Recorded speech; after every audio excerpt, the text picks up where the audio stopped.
I am Lola Reed, 43 years old, a major in the United States Army. Last November, my parents' will was made public. My sister received 3 luxury apartment complexes, while I was cast aside with a dilapidated motel off Route 11. The man I'd been married to for 19 years looked at the paper and called me useless right at the dinner table. He kicked me out of the house, forbidding me to return unless I clawed a better share back from my sister.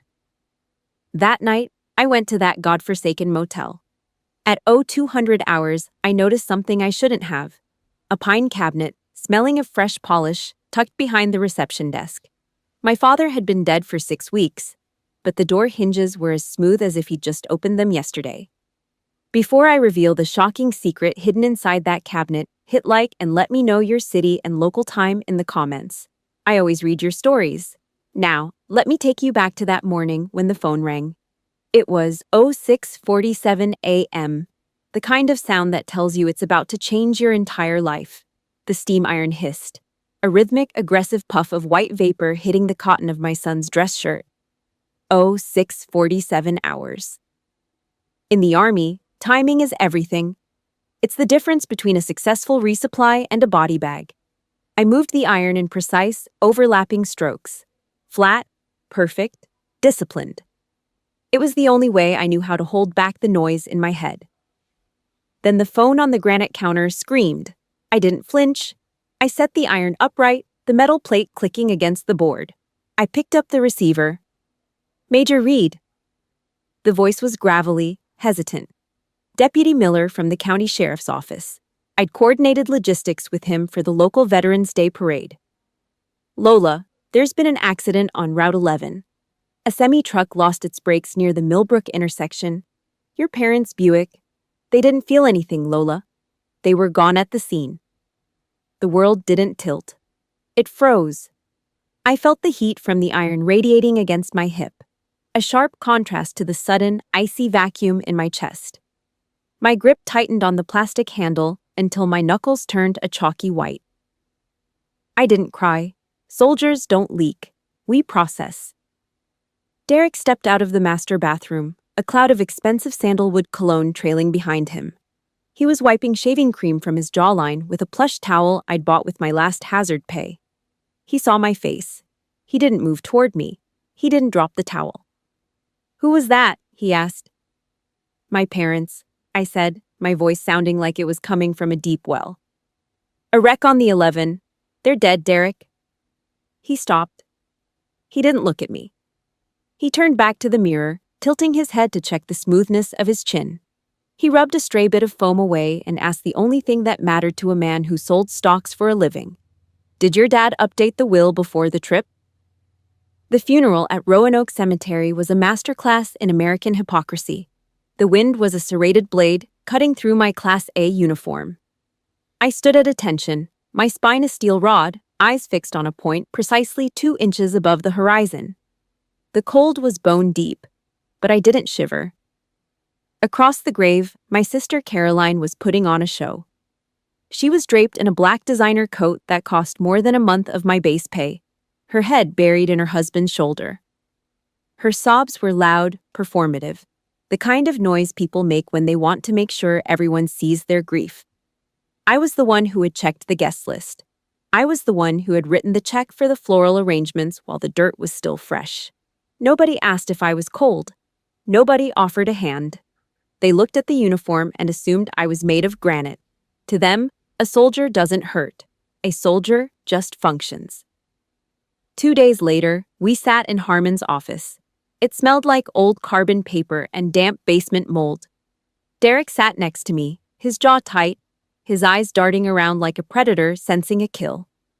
Caroline sat across from us, dabbing at dry eyes with a silk handkerchief. Harmon, a man who looked like he'd been pressed between the pages of a law book, cleared his throat. His voice was a flat, bureaucratic drone as he read the distribution of the Reed estate. To Caroline Reed Vance, he read, "The 3 residential complexes in North Roanoke, including all current rental income and assets. $140,000 a year in passive cash flow." Just like that. "And to Lola Reed," Harmon continued, his eyes not meeting mine. the deed and title to the Starlight Motel on Route 11. Derek's breath hitched. It was a sharp, ugly sound. I felt the air in the room vanish. The Starlight was a ruin. A neon-lit relic of the 50s with rotting floorboards and a roof that gave up 10 years ago. It wasn't an inheritance. It was a landfill with a tax bill. Derek leaned forward, his voice a low, dangerous hiss. "You gotta be kidding me. That's a dump. It ain't worth the gravel in the parking lot." Caroline pulled her handkerchief away. The victim mask slipped for a split second, revealing a jagged, triumphant edge. She looked at me, her voice dripping with a fake, honeyed pity. "Well, Lola, that motel? It kind of matches your style, doesn't it? A bit rough, unrefined, just like the army." I didn't give her the satisfaction of a reaction. I sat there, a major in the United States Army, treated like a stray dog at my own parents' table. Derek slammed his hand on the mahogany desk, ready to roar. Harmon didn't flinch. He reached into his center drawer and pulled out a heavy cream envelope. The flap was sealed with thick, red wax, an old-fashioned touch that screamed of my father's paranoia. "Wait," Harmon said, his voice cutting through Derek's rage. "Mr. Reed was very specific about this. This envelope is for Lola. Only Lola.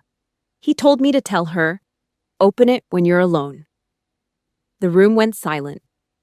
The ticking of the grandfather clock in the corner sounded like a hammer hitting an anvil. Caroline's dry eyes narrowed. Her head tilted, her social radar pinging. Derek stopped mid-curse, his gaze locking onto that red wax seal like it was a winning lottery ticket. I reached out. My fingers were steady as I took the envelope. It was heavy, substantial. "We're done here," I said. It wasn't a suggestion. It was a command. I stood up and walked out into the Virginia chill, clutching the only thing my father had truly left me. I didn't know then that inside that paper was the fuse to a bomb that would level everything I thought I knew about my life. The tires of the SUV hummed against the asphalt of Route 11, a low, buzzing vibration that crawled up my spine. Outside, the Virginia winter was stripping the trees bare, leaving them like jagged skeletons against the gray sky. Inside, the air was thick enough to choke on. Derek sat in the passenger seat, his fingers tapping a frantic, greedy rhythm on the leather armrest. He wasn't grieving, he was doing math. "How much you think that dirt pile is actually worth, Lola?" he asked, his voice cutting through the hum. He didn't look at me. He was staring at the passing fence lines. "Taxes on a commercial property like that. It's gonna eat us alive. Your old man really screwed the pooch on this one." I kept my eyes on the road. My hands were at 10 and 2, my grip so tight the steering wheel groaned. It was his property, Derek. He could do what he wanted. "He should have been smart," Derek snapped, finally turning to look at me. His eyes were bloodshot, the leftovers of 3 midday gins. "Caroline got the cash flow. She got the units that pay out every month. You got a tombstone with a neon sign. Tonight, you're gonna call her. You're gonna play the little sister. Be humble. Tell her you want to swap. Hell, offer her the motel and 10 grand just to take it off your hands." I didn't answer. I just watched the needle on the speedometer. In the Army, we have a term for a situation like this: compromised. By the time we hit the driveway of the house in Ashfield, the silence was a physical weight. This was the house I'd bought with 3 tours worth of hazard pay. Every shingle, every brick, every piece of crown molding had been paid for in sand, heat, and the constant low-grade fear of a roadside IED. Derek had picked the furniture, but I'd signed the checks. Dinner was a grim affair of cold steak and heavy silence. The only sound was the sharp, rhythmic clink-clink of Derek's fork stabbing into his porcelain plate. It sounded like a hammer on a nail. He was on his 4th drink, the smell of cheap juniper berries wafting across the table. "Well?" he prompted, wiping grease from his lip. "You call her yet?" "No," I said. I set my knife down. It made no sound. "And I'm not going to. My father wanted me to have the Starlight. There's a reason for it." Derek's face turned a mottled, ugly purple. He threw his napkin onto the table. "A reason? The reason is he knew you were the family mule. He knew you'd just take it and say, 'Yes, sir,' like a good little grunt. God, you're pathetic. You spent 20 years playing soldier, and for what? To come home and be a charity case for your sister? He stood up, leaning over the table, his shadow looming large against the dining room wall. Don't be useless, Lola. I didn't spend the last 2 years maintaining this lifestyle for you to come back and drag us down with a derelict motel. I did the work while you were gone. I kept this family afloat. That was the lie that broke the camel's back. He'd maintained the lifestyle by draining the joint account I'd filled while wearing a flak jacket. I paid for this house, Derek, I said, my voice flat, professional. The house is in my name too, he rumbled, his eyes narrowing. And I'm the one who decides who stays in it. You want to be a martyr for a dead man's trash? Fine, go be one. But you ain't doing it here. Pack your crap, Lola. Don't come back until you've secured something that actually contributes to this family. You're useless to me like this. He turned and marched upstairs, his heavy footsteps thudding on the floorboards I'd paid to have refinished. He expected me to cry. He expected me to follow him, to beg, to say I'd call Carolyn and do whatever he wanted. He thought I was a civilian wife he could bully into submission. He forgot I was a major. In the army, when a position is no longer defensible, you don't stay and die for pride. You execute a tactical retreat. You regroup. You find a new FOB, a forward operating base. I didn't shed a single tear. I went to the laundry room and grabbed my old deployment duffel. 30 minutes. That's all it took. 3 sets of ACs. My mother's hand-painted china, the only thing in the house Derek hadn't tried to sell.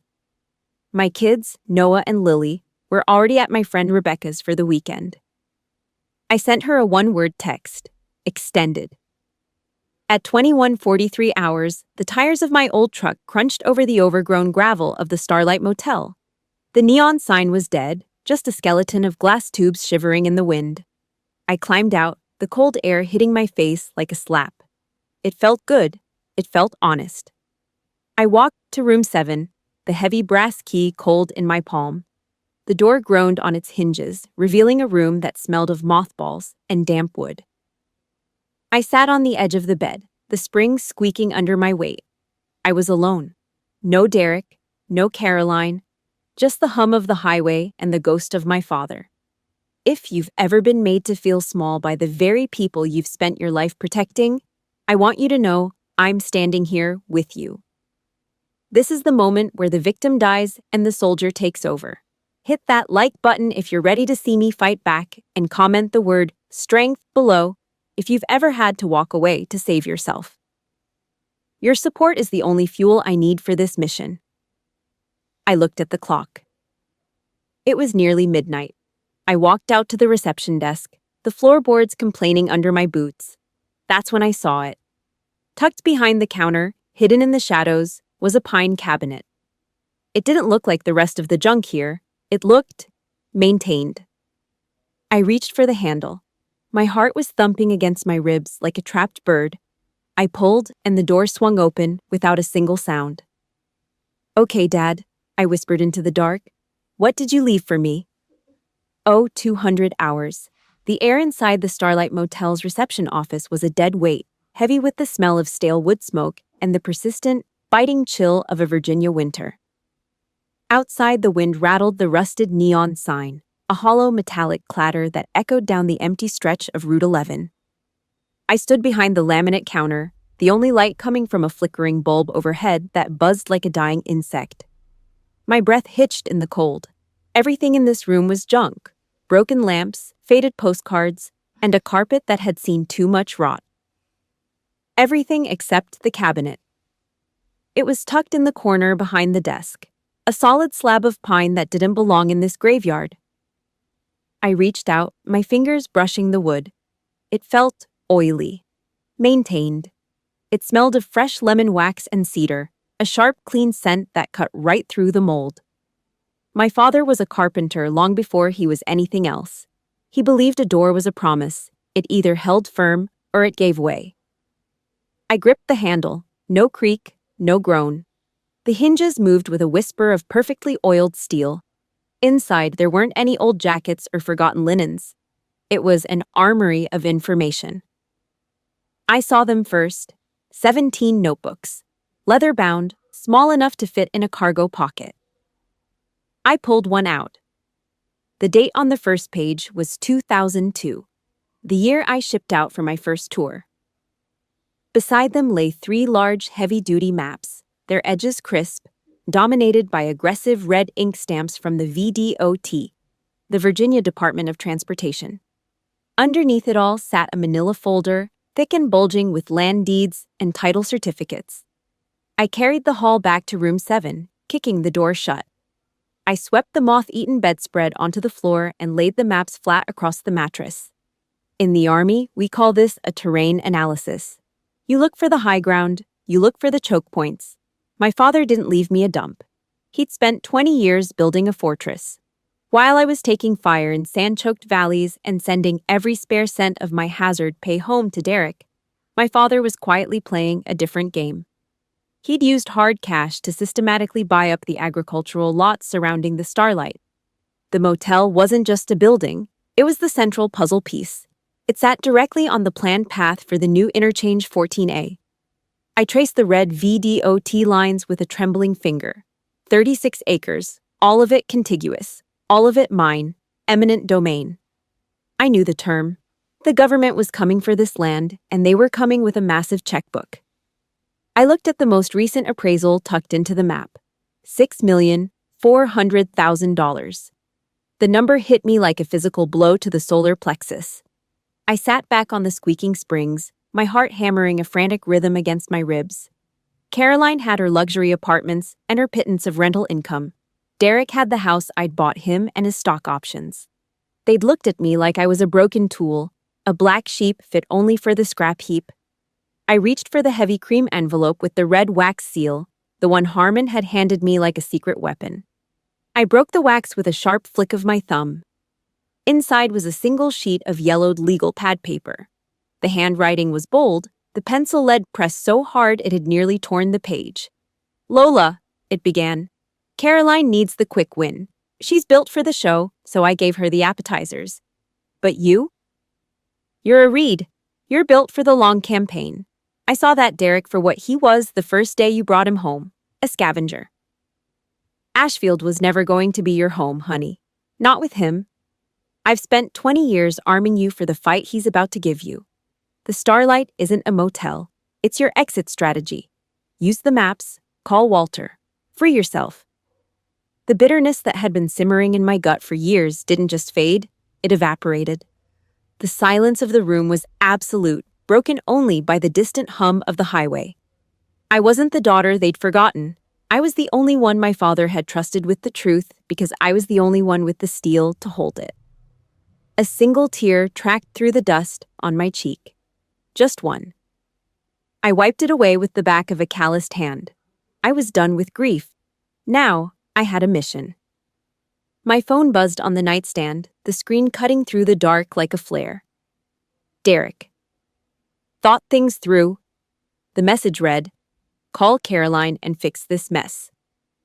Or don't bother coming back." I looked at the message, then at the $6.4 million coordinates laid out on the bed. A cold, sharp smile touched my lips, the kind of smile you see on a hunter who just realized the prey thinks it's in charge. I didn't reply. I didn't call. I didn't beg. I reached out and clicked the lamp off, plunging the room into shadows. I didn't need the light to see my way forward anymore. From this moment on, it was radio silence. I was off the grid, and Derek was about to find out exactly how much a useless soldier could cost him. The tactical retreat was over. The counteroffensive had just begun. 0700 hours. Monday, FOB. Starlight was officially hot. The sun hadn't even bothered to clear the ridge of the Blue Ridge Mountains yet. I sat at the reception desk, the laminate cold enough to bite through my jeans. The coffee in my mug was a bitter black sludge, gas station brew from the 7-Eleven down the road. I pulled my father's old notebook toward me. I didn't need a computer. I had a pencil and a legal pad. That's how real wars are won. I dialed Walter Hensley. He was a retired VDOT lifer who used to hunt turkeys with my old man.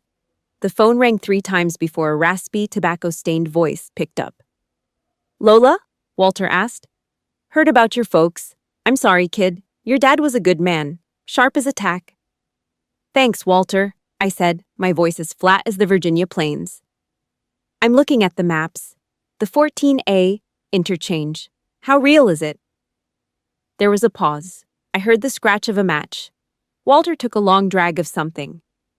"Real as taxes, Lola. The state locked the budget last week. They're gonna start cutting checks in 4 weeks. Your dad's plot? It's the bullseye. They need those 36 acres for the runoff and the clover leaf. Appraisal came in at 6.4, not a penny less." I didn't celebrate. I didn't pump my fist. I just wrote the number down, $6,400,000. I underlined it twice. It wasn't a fortune to me. It was ammunition. "Thanks, Walter. Keep your head down." "You too, Major." I hung up. I stared at that number.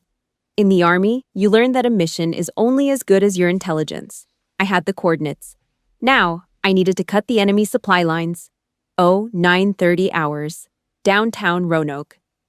The office of Ellen Dorsey smelled like stale menthol cigarettes and industrial floor wax. Ellen wasn't a high-priced shark in a 3-piece suit. She was a pit bull in a floral blouse. She'd handled my father's small claims stuff for years. She knew where the bodies were buried in this town. "I don't want a divorce yet, Ellen," I said, sitting on the edge of the stiff plastic chair. My back was a straight line. I didn't lean into the padding. "I want a legal separation, effective immediately." Ellen peered over her reading glasses. "That's a tactical move, Lola. Why?" "I need to freeze the assets, joint accounts, credit lines, everything. I need a wall around what's mine before he realizes the bank is open." Ellen nodded and turned to her computer. The rhythmic, aggressive clack-clack-clack of the keys filled the small room. The pale blue light from the monitor washed over her face, making her look like a ghost. I watched the screen.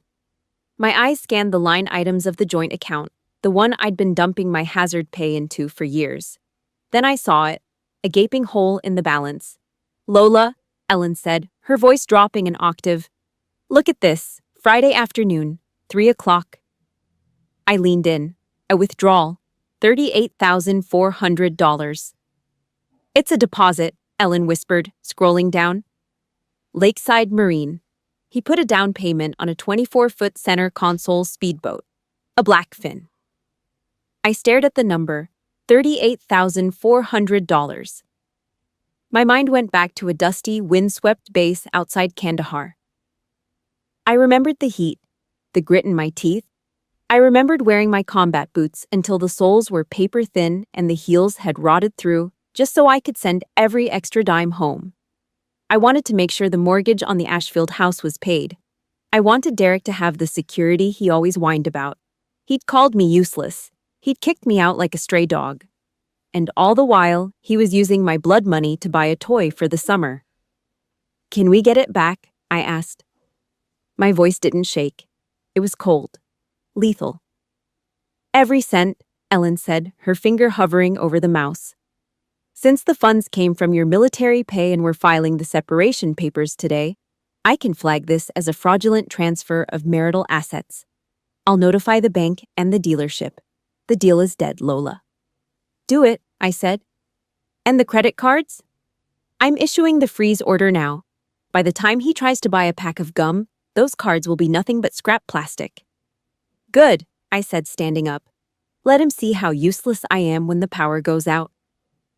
I walked out of that office feeling lighter than I had in years. It wasn't about the money, it was about the air. I was finally breathing mine, not his. Late afternoon. The sky over the starlight was the color of a bruised plum. I was out on the walkway of the motel, my knees in the dirt.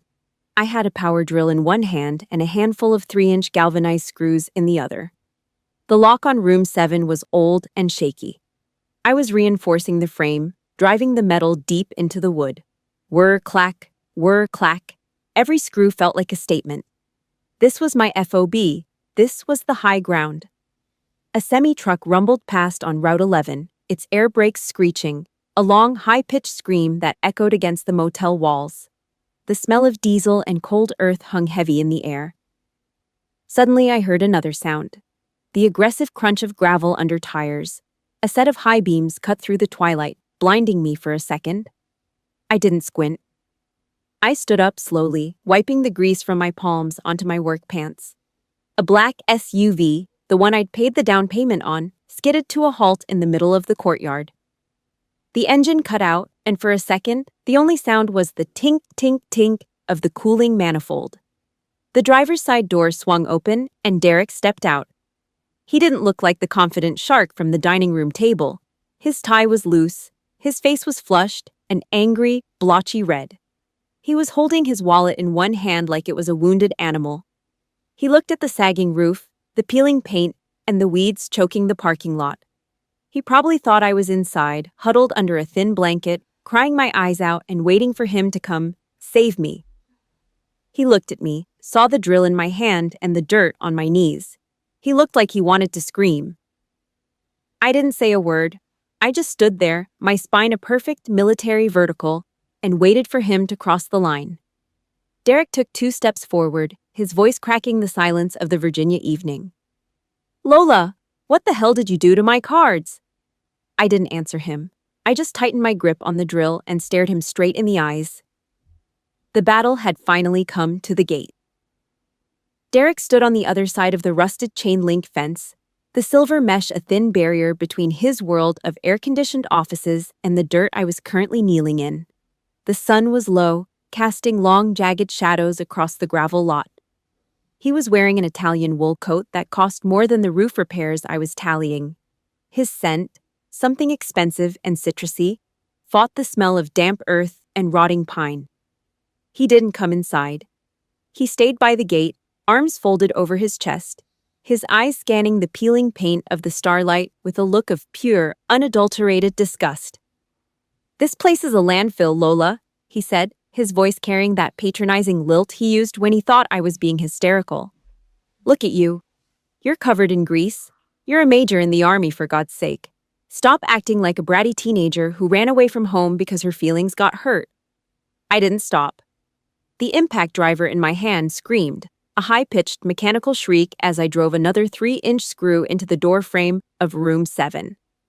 I didn't look at him until the screw head was flush with the wood. I stood up slowly. My back was a steel rod. I didn't take off my work gloves, the heavy gray leather stained with oil and grit.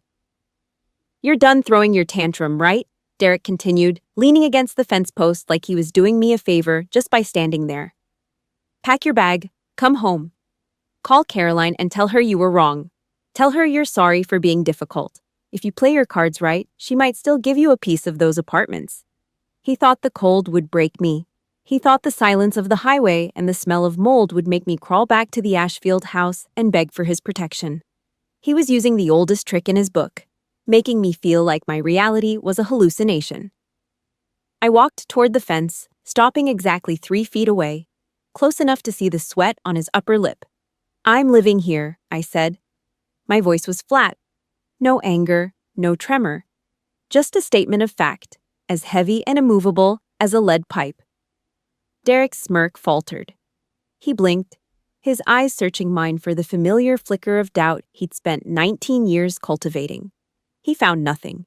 No fear, no tears, just the cold, dead stare of a commanding officer who'd already made the call.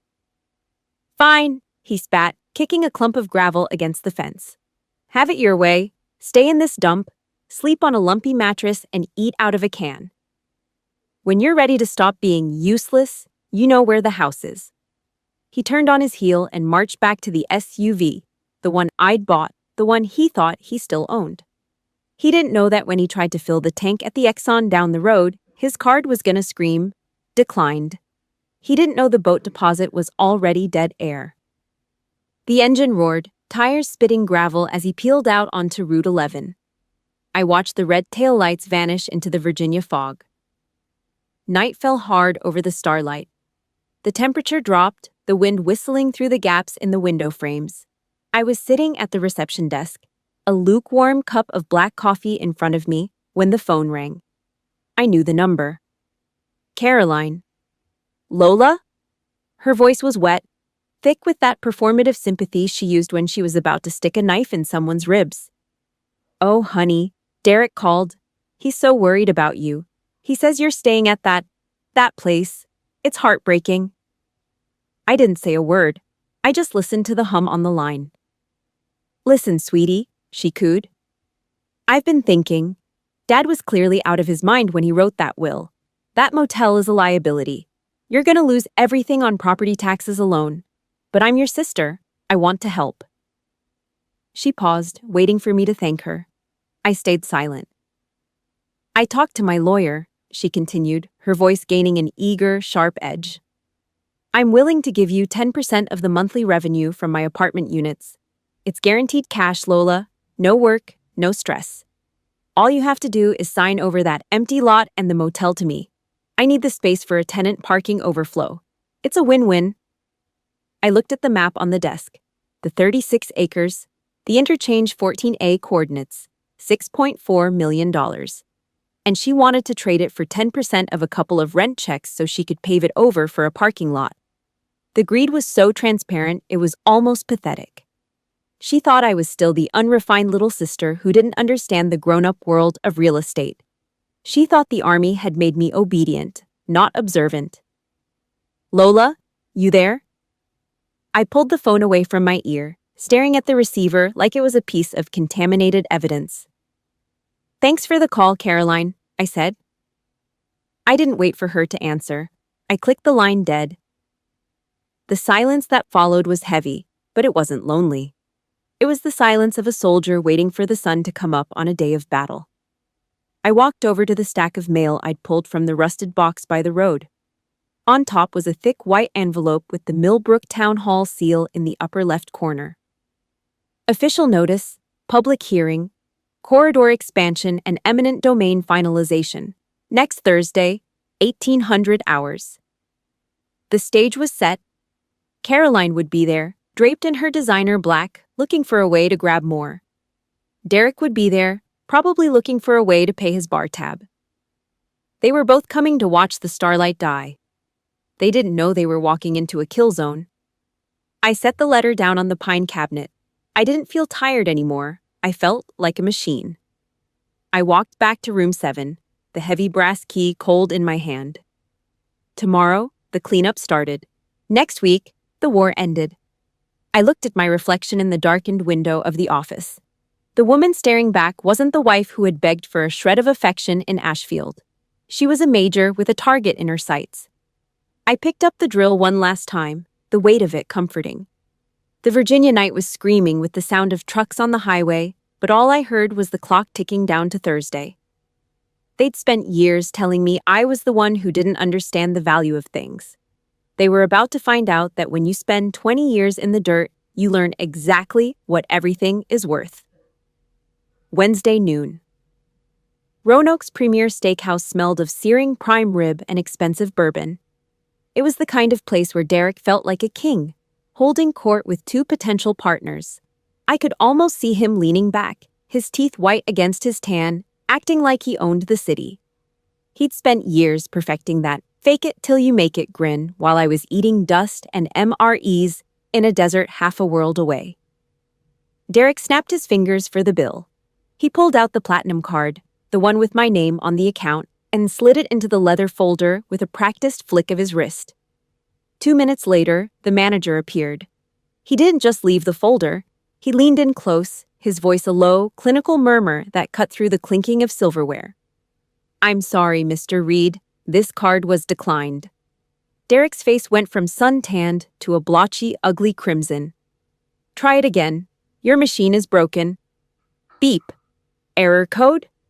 He pulled out 3 more cards, the joint accounts. Beep, beep, beep. The sound was sharp, a tiny electronic death knell for his pride. I could imagine the silence at the table, the way his partners looked away, suddenly fascinated by their water glasses. The high roller was suddenly a man who couldn't pay for his own steak. He had to empty his personal wallet, peeling away every last $20 and $10 bill just to cover the tab. He walked out of that restaurant with a hollow wallet and a shattered ego. By the time he reached the parking lot, his phone was practically smoking. He called me 14 times. I sat in my old truck, parked in the shadow of the starlight, watching the screen light up over and over. Then came the voicemail. His voice wasn't the smooth, charming baritone he used for clients. It was a jagged, desperate screech. "What the hell are you doing, Lola? Open the accounts. You can't do this. You're acting crazy. Call the bank right now." I didn't listen to the whole thing. I didn't need to. I just pressed the delete icon. The screen went dark. Total radio silence. While he was losing his mind in a parking lot, I was in room 7, doing the only thing that ever made sense to me: maintenance. I'd spent the afternoon under the sink, the cold metal of a pipe wrench in my hand, fixing a leak that had been dripping for 5 years. My father always said you don't build a house on a rotten foundation. I was clearing the rot. Wednesday evening, 1700 hours.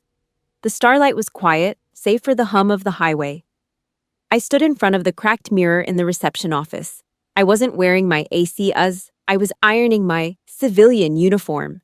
A navy blue sheath dress, sharp-edged and professional. I spent 10 minutes on the collar alone. I sat on a wooden stool and pulled out a tin of black wax.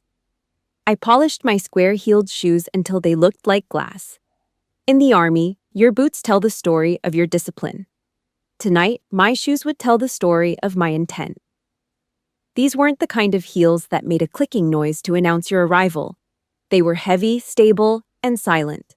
They were built for standing your ground. Tonight was the Millbrook Town Hall meeting, the official announcement of the 14A interchange. Derek and Caroline would be there. They were going because they thought the government was coming to bulldoze my dump, and they wanted to be there to watch me lose the only thing I had left. They were coming for the show. If you've ever watched someone who treated you like dirt finally realize they've lost their grip on your life, you know exactly how I feel right now. I'm standing at the edge of the battlefield, and for the first time, I have the heavy artillery. If you're rooting for the soldier who refused to be a victim, hit that like button and comment "Justice" below. Let me know you're in the room with me. 1745 hours. Millbrook Town Hall smelled of floor wax and stale coffee. The room was packed with local brokers, land grabbers, and people looking to make a buck off the government's checkbook. I didn't make a grand entrance. I walked in through the side door, slipping into a seat in the back corner, row 5. I wanted the tactical advantage of the high ground. I wanted to see them before they saw me. Caroline was in the front row, already holding court. She was wearing a pearls and silk ensemble, nodding to the neighbors, playing the grieving but dignified daughter. She looked like she'd already spent the money she was planning to take from me. Then Derek arrived. He slid into row 3. His suit was wrinkled, his eyes were wild, darting around the room, his thumb flying across his phone screen as he tried one last time to reach the bank. He looked like a man who'd just realized the parachute he'd been wearing was actually a backpack full of rocks. The lights in the hall began to dim. A heavy silence settled over the room, broken only by the hum of the overhead projector. The screen flickered to life. A map of the 14A interchange glowed in the dark, the red lines of the planned highway looking like a target. I sat perfectly still, my hands folded in my lap, my spine a steel rod. I didn't need to check my phone. I didn't need to look at Derek. The sniper was in position. The target was acquired. Now, all I had to do was wait for the command to fire. The Millbrook Town Hall smelled of damp wool coats, stale industrial coffee, and a floor wax that had been layered on since the Eisenhower administration. 1800 hours. The air was heavy, stagnant, and vibrating with the low-frequency hum of 100 greedy conversations. Local brokers in cheap suits leaned against the wood-paneled walls, eyes scanning the room for a mark. It was a Shark Tank, and everyone was waiting for the blood to hit the water. I sat in row 5, tucked into the shadows near a side exit. I kept my back away from the seat, straight, braced, ready. I didn't need the comfort. My navy sheath dress was crisp, the fabric holding its shape like a suit of armor. I could feel the square heels of my shoes planted firmly on the worn carpet. I was a ghost in a room full of noise. Up front, in row 1, Caroline was a study in practiced elegance. She was draped in a black cashmere wrap, a glossy real estate magazine open in her lap. She wasn't reading it. She was holding court, nodding to a neighbor, her pearls catching the harsh overhead light. She looked like she already owned the podium. To her left, 2 rows back, Derek was a mess. His tie was loose, his collar stained with sweat. He sat hunched over, his face illuminated by the cold blue light of his phone. He was still frantically swiping, his thumb a blur as he tried to find a credit card that hadn't been turned into scrap plastic. He looked like a man drowning in dry land. Suddenly, the lights dimmed. The room went silent, save for the hum of the overhead projector. Deirdre Pike stepped to the mic. She was a VDOT veteran, with a voice like a gravel pit and glasses that magnified her eyes into cold, unblinking orbs. She tapped the microphone once. Screech. The feedback loop cut through the hall like a serrated blade, making the brokers in the back wince. "Good evening," Pike rumbled. "Let's get to it. Corridor Expansion Project 14A, finalization of eminent domain parcels." She clicked a remote. The screen flickered to life, bathing the room in a sickly yellow glow. A map of the Millbrook intersection appeared, a complex web of red lines and gray zones. "Parcel 047-B, Pike announced. Her voice didn't have an ounce of emotion. It was just data. Location: the Starlight Motel and 4 adjoining agricultural lots. Total acreage: 36. Designation: Primary Interchange Runoff and Cloverleaf Foundation. Caroline's spine went rigid. She didn't turn around. She just sat there, her magazine slipping an inch in her grip. Beside her, Derek's phone stopped moving. He froze, his head tilted like a dog hearing a whistle only he could catch. "Status," Pike continued, the words dropping like lead weights. "Full acquisition required. Ownership: single private entity. Major Lola Reed." The magazine hit the floor. The sound of glossy paper slapping the carpet was the loudest thing in the room. Caroline's neck muscles corded, her head slowly turning to look at the screen as if she could make the name disappear by staring at it. Derek's phone slid down his thigh and landed on the floor with a dull thud. He didn't even reach for it. He just sat there, his mouth slightly open, the blotchy red of his face turning a sickly, translucent white. He caught the keywords: Starlight, 36 acres, sole owner. The air in the hall seemed to vanish. I could hear the person in the seat next to me, holding their breath. Pike pushed her glasses up her nose and clicked the remote again. A spreadsheet appeared. Fair market value compensation for parcel 047-B and all contiguous holdings, as appraised by the Department of Transportation. She paused. A tactical silence. $6,400,000, Pike said. A collective gasp went through the room, a sharp, ragged intake of air from 100 lungs. Someone in the back let out a low whistle. The brokers leaned forward, their eyes suddenly hungry, scanning the rows for the woman who had just become the biggest target in the county. Caroline's jaw dropped, literally. Her mouth hung open, her pearls shivering against her throat. She looked around the room, her eyes wide and panicked, looking for someone to tell her it was a typo, looking for a way to make it her money again. Derek didn't look at the screen. He whirled around in his seat, his eyes wild and bloodshot, scanning the rows behind him. He looked like a cornered animal searching for an escape hatch. He found me. I was sitting perfectly still. I wasn't smiling. I wasn't gloating. I was leaning over the back of an upcoming events flyer, a cheap ballpoint pen in my hand. I was writing: milk, eggs, sourdough, coffee filters. I didn't look up when his gaze hit me. I didn't acknowledge the way his face twisted in a mixture of shock and predatory greed. I just finished my list, clicked my pen, and folded the flyer into a neat, perfect square. My stillness was a wall he couldn't climb. It was a message he wasn't ready to receive. You are already gone. The meeting continued, Pike's voice a distant drone as she moved on to smaller parcels. But for the 3 of us, the world had ended. I stood up before the lights came back on. I moved with the quiet efficiency of a soldier clearing a room. I was out the side door and into the biting Virginia night before the crowd could start the scramble. The parking lot was a sea of gray gravel and freezing fog. The smell of diesel from a passing truck hung in the air. I walked toward my truck, my heels crunching rhythmically on the stones.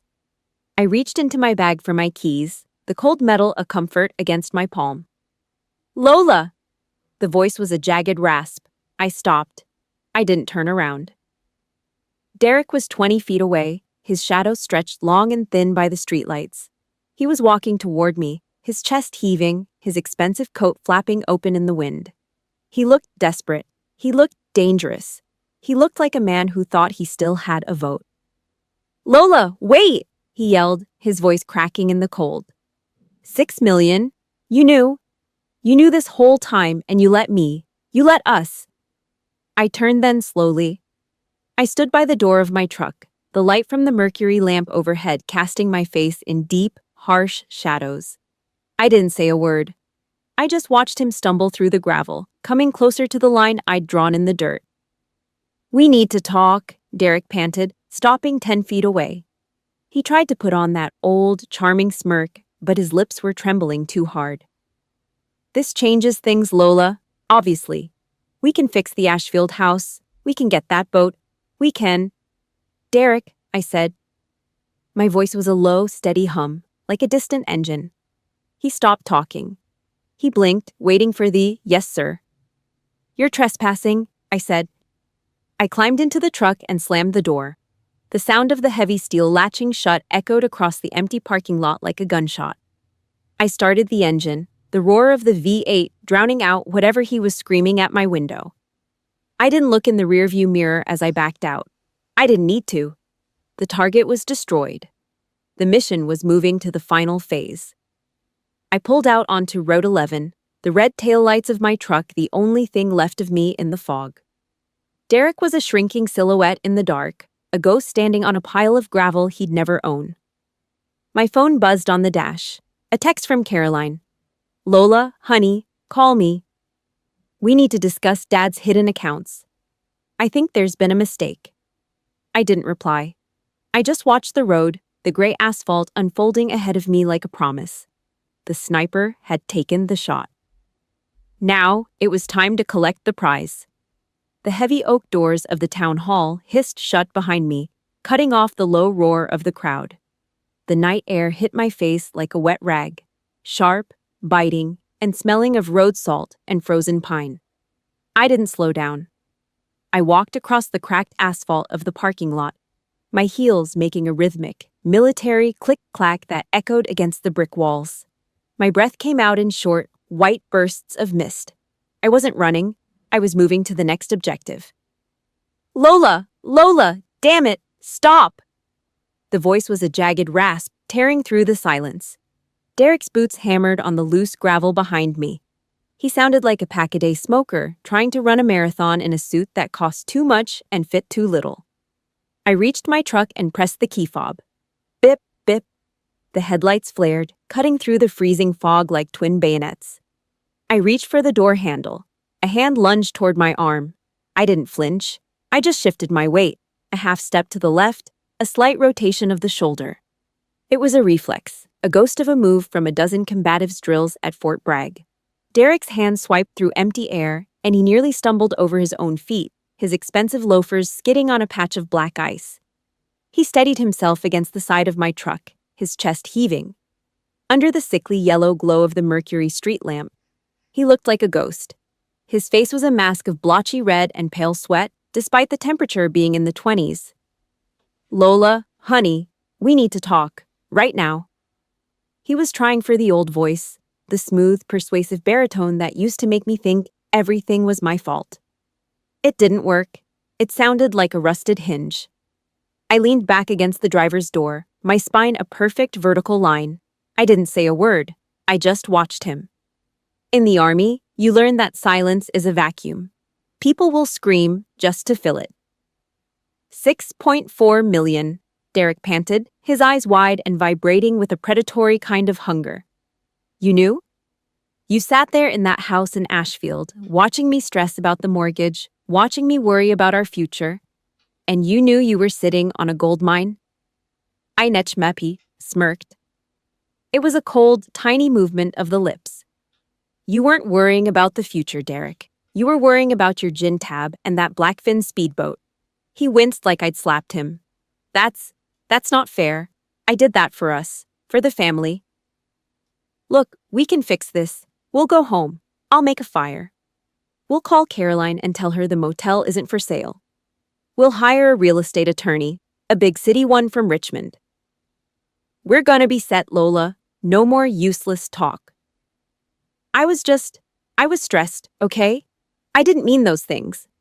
He took a step closer, trying to reclaim the space, trying to use the we like a trap. There is no we, Derek, I said.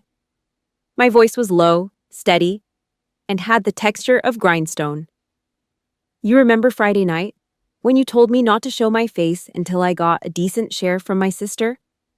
Well, I got my share. And you got exactly what you earned.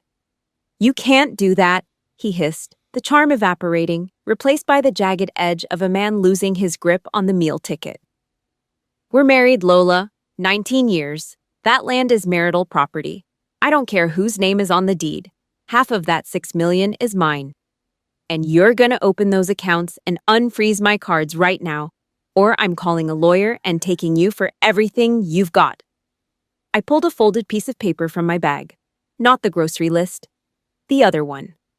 I held it up so the yellow light hit the bold header. Legal separation, Derek, filed Monday morning, 0930 hours. And as for the land?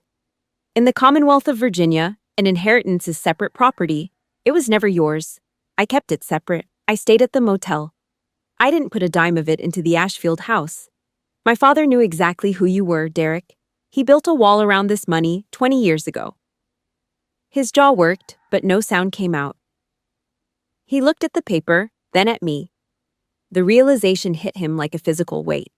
The millions were real, but they were behind a wall of steel he couldn't climb.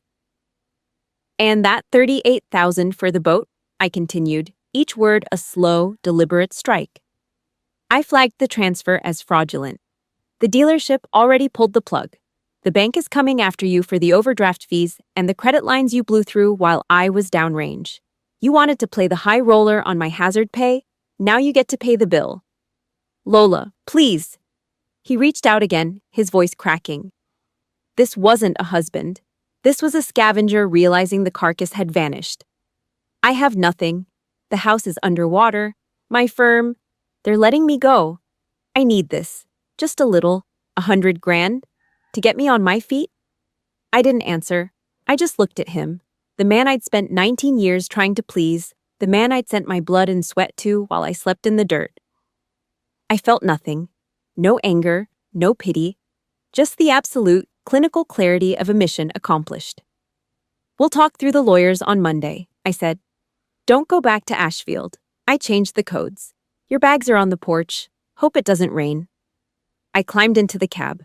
The engine roared to life, a deep, guttural V8 growl that drowned out the sound of his frantic pleading.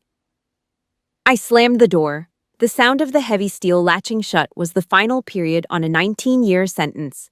I shifted into reverse. In the side mirror, I saw Derek standing in the middle of the empty, cracked lot. He looked small, pathetic. A silhouette of a man who thought he could bully a soldier. I didn't look back as I pulled out onto Route 11. The battle with the scavenger was over. The supply lines were cut. He was behind the wire, and he was starving. But as the red glow of my taillights faded into the fog, I checked my phone one last time. A notification from a private investigator I'd hired Tuesday morning. A set of photos of Caroline. The husband was gone, but the golden child was still sitting on her throne. And I wasn't done cleaning house. I gripped the steering wheel, the leather cold and firm. The Virginia night stretched out before me, dark and full of ghosts. But for the first time in my life, I wasn't one of them. I was the storm. Wednesday morning, 0730 hours. The Virginia fog was a thick, gray wool blanket that swallowed the neon ruins of the starlight. It clung to the rusted railings and turned the overgrown weeds into damp, jagged ghosts. Out by the main gate, the demolition crew was already idling their engines. The low, guttural thrum of the bulldozers vibrated through the soles of my boots. a rhythmic reminder that the past was about to be leveled to the ground. I sat on the edge of the bed in room 7, the heavy brass key sitting on the nightstand. I'd spent the night organizing the notebooks, mapping out the next phase of the 14A operation. My back was straight, my mind a cold, clear room. I didn't feel like a victim anymore. I felt like a commander preparing for the final sweep. A soft, hesitant knock at the door broke the silence. It wasn't the aggressive pounding of Derek or the sharp, impatient rap of a broker. It was weak, uncertain. I stood up, walked to the door, and pulled it open. Caroline stood on the cracked concrete walkway. The golden child was gone. The designer black wrap from the town hall had been replaced by a stained, oversized university sweatshirt and a pair of faded leggings.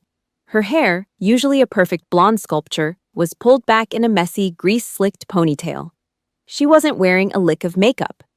In the harsh, gray light of the morning, she looked every bit of her 45 years. She looked tired. She looked broken. She was clutching a soggy paper coffee cup from a gas station, the steam rising in weak wisps against the cold air. "Lola," she whispered. Her voice was a dry rasp, stripped of its usual honeyed arrogance. I didn't invite her in. I didn't offer a hug. I reached back, grabbed a weathered wooden stool from the corner of the room, and set it out on the porch. "Sit," I said.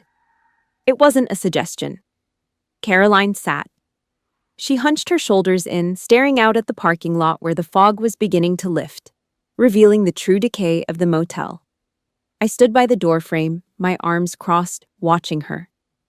"I talked to Harmon yesterday," she started, her eyes fixed on the weeds. "After the meeting, I spent 4 hours in his office. I told him I wanted to contest the will. I told him Dad wasn't in his right mind when he gave you the starlight." I didn't blink. I'd expected the move. Caroline was a scavenger, just like Derek. She just used better perfume. "And?" I prompted. "He laughed at me," she said, a bitter, jagged laugh that ended in a cough. "He pulled out the filings. Dad didn't just write a will, Lola. He'd set up an irrevocable trust back in 2010. Everything, the motel, the 36 acres, was locked behind a steel door. Harmon said there isn't a judge in the Commonwealth who would touch it. Dad spent a decade making sure I couldn't get near this land." She took a shaky sip of her coffee and winced. "My apartment complexes, the ones I thought were the big prize, they're hemorrhaging value. 2 major tenants gave notice last week. The maintenance costs are through the roof. While I was playing queen of the North Roanoke suburbs, the market was shifting right under my feet. I'm sitting on 3 piles of debt, and you're sitting on $6 million of pure liquid cash." The silence that followed was absolute, save for the distant clank-clank of the demolition crew prepping their chains. "I hated you for it," Carolyn said, finally looking up. Her eyes were bloodshot, the whites yellowed from lack of sleep. "I hated the way Dad looked at you when you came home on leave. He never said much, but he had this look, like he was seeing something in you that I didn't have. I thought it was just the uniform. I thought he was just impressed by the rank." She let out a long, shuddering breath. "But then I saw what you did to Derek. I heard about the accounts. I saw you in that meeting, sitting there in the back, writing a damn grocery list while our world was exploding. You didn't flinch. You didn't scream. You just executed." She looked back at the fog, her shoulders sagging even further. "Dad knew. He knew I'd spend the money on vanity projects. He knew I'd fold the second things got hard. And he knew you were the only one with enough grit to hold the line. He loved you, Lola. He loved you enough to give you a war he knew you could win. I think I'm finally starting to see that he was right. It was the white flag. The golden child had finally admitted she was made of lead." I looked at her, and for the first time in my life, the weight of the black sheep label didn't feel heavy. It felt like armor. I didn't feel the urge to comfort her. I didn't feel the need to offer her a piece of the payout to make things fair. Fairness was what had happened in the town hall. This was just the cleanup. "Thanks for the coffee, Carolyn," I said. My voice was steady, devoid of any warmth, but also devoid of any malice. The kindness of the soldier is a cold thing. I wasn't going to destroy her, but I wasn't going to save her either. She had her apartments. She had her life. She would have to learn to live with the choices she'd made while I was out in the dirt. Caroline stood up, her legs wobbly. She looked at me one last time, hoping for a sign, a crack in the stone. I gave her nothing but a professional nod. She turned and walked toward her car, a luxury SUV that suddenly looked very small against the backdrop of the starlight. I watched her pull away, her tires crunching softly on the gravel. She was a ghost of a life I no longer lived. I walked back into room 7 and closed the door. The fog was gone now. The sun was a pale, cold disk in the Virginia sky. I walked over to the pine cabinet and pulled out 2 envelopes. To Noah, to Lily. I sat at the small desk and began to write. Not about the money, not about the betrayal. I wrote about the land. I wrote about their grandfather's hands, the way they smelled of cedar and lemon wax. I told them that being a Reed didn't mean being perfect. It meant being the one who stayed standing when the wind started to howl. I tucked the letters into the cabinet, the hinges moving with that same silent, perfect grace. The ghost of the girl who wasn't good enough was gone. The major was home. Outside, the first bulldozer roared to life, the blade hitting the front office with a crash of breaking glass and splintering wood. I didn't flinch. I just picked up my bag and walked out. The mission was complete. The ground was clear. Now it was time to build. October in Virginia didn't play games. The sky was a flat, hard blue that looked like it had been hammered out of cold steel. No clouds, no mercy. Just the kind of light that showed every crack in the pavement. The starlight was gone. All of it. The bulldozers had finished their work 3 weeks ago, leaving nothing but a massive brown scar on the side of Route 11 where the 14A cloverleaf was scheduled to go. I stood at the edge of the property, my boots sinking into the dry, churned-up earth. The air smelled of diesel exhaust and pulverized brick. It was the smell of a clean slate. The state check had cleared on a Tuesday. $6.4 million gross. After the IRS took their pound of flesh and the legal fees were settled, I was looking at $5 million in liquid cash. It sat in a private wealth account, a series of digits that felt heavier than a loaded ruck. The divorce was final too. The judge had looked at the legal separation date and the inheritance laws and told Derek he didn't have a leg to stand on. Derek walked away with exactly what he brought into the marriage. Nothing but a bad attitude and a mountain of credit card debt he'd racked up trying to be a high roller on my dime. Last I heard, he was living in a damp basement apartment on the edge of Roanoke. He was driving a 10-year-old sedan with a rusted fender and a knocking engine. He was still telling anyone who would listen at the local dive bar that his bitch ex-wife had screwed him out of his fortune. A scavenger who finally ran out of meat. Then there was Caroline. The golden child had finally hit the floor. Her rental empire was a house of cards. The market for overpriced, poorly maintained units in North Roanoke had cratered, and she was drowning in repair costs and property taxes. She needed a bailout, and she needed it fast. That's how I found myself sitting in a sterile lawyer's office across from her, 3 weeks after the town hall. Caroline looked like she'd been dragged through a hedge backward. Her hair was frizzy, and there were dark purple bags under her eyes that no amount of expensive cream could hide. She pushed a folder across the mahogany table. It was the deed to her prized 3-unit building on Miller Street, the one she used to brag about at every Thanksgiving dinner. "The bank is breathing down my neck, Lola," she said. Her voice was thin, brittle. "I need this sale.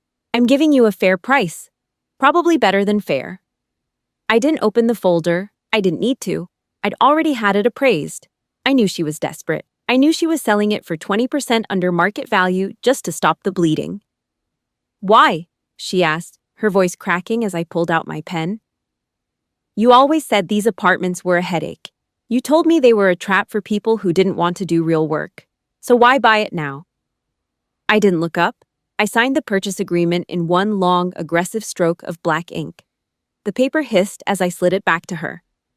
"Because I can," I said. I didn't say it with heat. I didn't say it with spite. I said it with the flat, dead-eyed certainty of a woman who owned the ground she stood on. Caroline's mouth worked, but no sound came out. She looked at the signature, then at me. She realized right then that the hierarchy had flipped. She wasn't the benefactor anymore. She was just a vendor. I stood up and walked out without saying goodbye. I had work to do. I didn't buy a mansion in Ashfield. I didn't move to a gated community with a golf course. I kept 5 acres of the core lot at the 14A site, the high ground where the old hickory trees stood. My father used to sit there on Sunday afternoons, whittling wood and watching the trucks go by. I built a small house, 1,800 square feet, just enough room for a life that didn't require an audience. The construction crew had pulled out yesterday. The house still smelled of fresh sawdust and hickory wax. It was a good smell. It smelled like a fortress. I walked into the kitchen. The sun was streaming through the windows, hitting the wide plank floors. Noah was sitting at the breakfast bar, his nose buried in a history book, his shoulders relaxed for the first time in years. Lily was on the rug in the living room with her sketch pad, drawing the way the shadows fell across the porch. There was no tension in the air, no waiting for the next explosion. No one was calling them accidents or burdens. I walked over to the sink and looked at my reflection in the window. My hair was pulled back in a tight, disciplined bun. There was a smudge of flour on my forearm from the bread I'd been kneading. My eyes, they weren't scanning for threats anymore. They were just seeing. The kettle on the stove started to whistle, a high, sharp scream that cut through the quiet of the house. I reached out and killed the burner with a sharp flick of my wrist. I poured the boiling water into a heavy ceramic mug, the steam rising up to hit my face. A soldier doesn't forget the war. They just learn how to live in the peace. Every morning I wake up and I make a choice.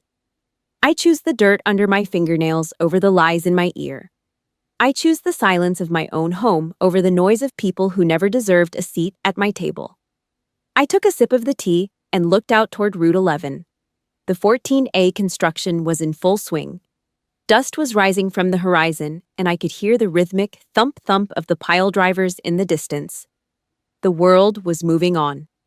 The starlight was a memory. But the land was still here. I set the mug down and went back to the dough.